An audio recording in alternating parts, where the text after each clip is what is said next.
Hey guys, back for another top 10 list for you. I was actually requested by my good friend John Abraham to do my favorite Universal horror films.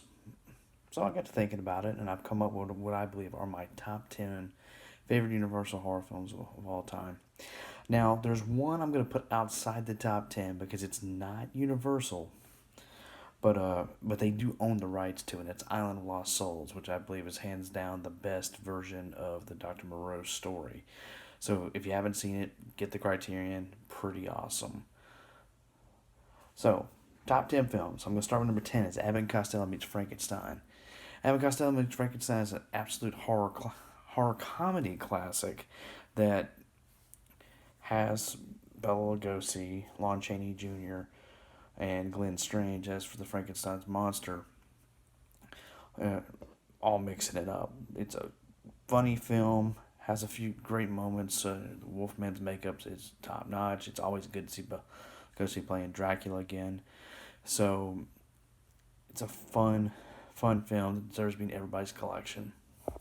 Number 9, I was going through the Invisible Man films, and while the Invisible Man is a great movie, not my favorite. Has the best makeup jobs, but it's just not my favorite.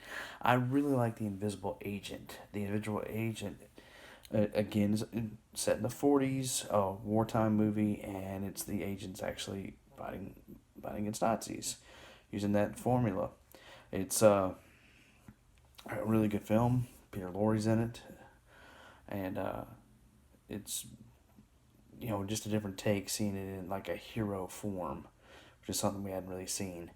Instead of like, although there's still a possibility of going mad by using the formula, it was just a really cool way to do it, and get that wartime feel. Number 8, I'm going to go with the Phantom of the Opera, not the Claude Rains version, the original Lon Chaney Sr. version. There is no more iconic makeup than the unveiling of the Phantom by Christine. Just an overall, it's a silent classic. Silent movies need to be seen. You need to watch them. If you're not watching silent movies, you're missing out on a lot of good stuff. Number 7, I'm going to go with The Black Cat. The Black Cat, starring Bela Lugosi and Boris Karloff, is Karloff is a madman that has actually killed Lugosi's wife and has married his daughter. It's a pretty macabre film, and just for if you're looking for a cameo, if you look in the background scene, you can actually see John Carradine, although he's uncredited. He is in the background with the black mask that assembles for the movie. But so I'm not gonna give you a lot of details about it. You just gotta see it to enjoy it.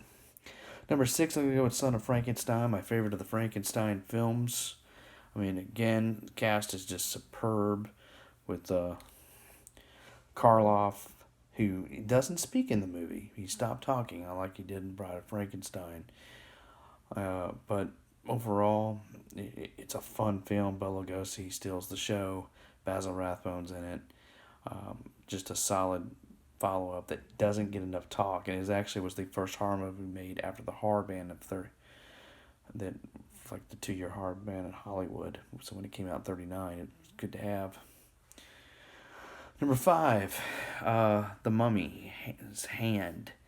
The original Mummy, I love the opening scene where Karloff is revealed, but it just isn't as good as this one. The Mummy's Hand, Tom Tyler plays the Mummy. Although the bandages aren't as iconic, I like the Chorus Mummy. I just always have. In fact, when Hammer remade it, this is what they did. They went with this one and parts of the other one for their Mummy film. But the Mummy's Hand's a really good movie. I remember seeing it late night one day and fell in love with it when I was a kid. So the Mummy's Hand's definitely high on my recommend list. Number 4 is Frankenstein meets the Wolfman. This is known as the very first horror crossover movie where you've got two monsters facing off against each other. You got a resurrected Wolfman after the end of the first film, fighting, ironically, Bela Lugosi, who turned down the role before, playing Frankenstein. Now, there's some famous scenes that were cut out in dialogue that no longer exists, which would have been neat to have heard. Actually, Lugosi's mouth coming out of Frankenstein, because it would have been Igor. But that all got scrapped. It's still a good film. I enjoy it. I had this on VHS when I was a kid, so it has a high love for the film. Is it the best Frankenstein movie? No, but it's the crossover aspect, and I can never get enough of Lon Chaney Jr. Number three is Creature from the Black Lagoon. Hands down, greatest costume in history. Now, the second and third film's not as good, although I do like that Creature Walks Among Us suit, especially when the scales are burned off. But this suit is phenomenal. The movie's great. Creature's one of the greatest on-screen creatures ever made.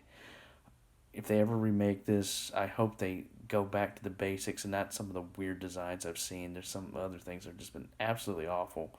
But let's just, hopefully that doesn't happen. But Creature from the Black Lagoon is 50s classic. Love it.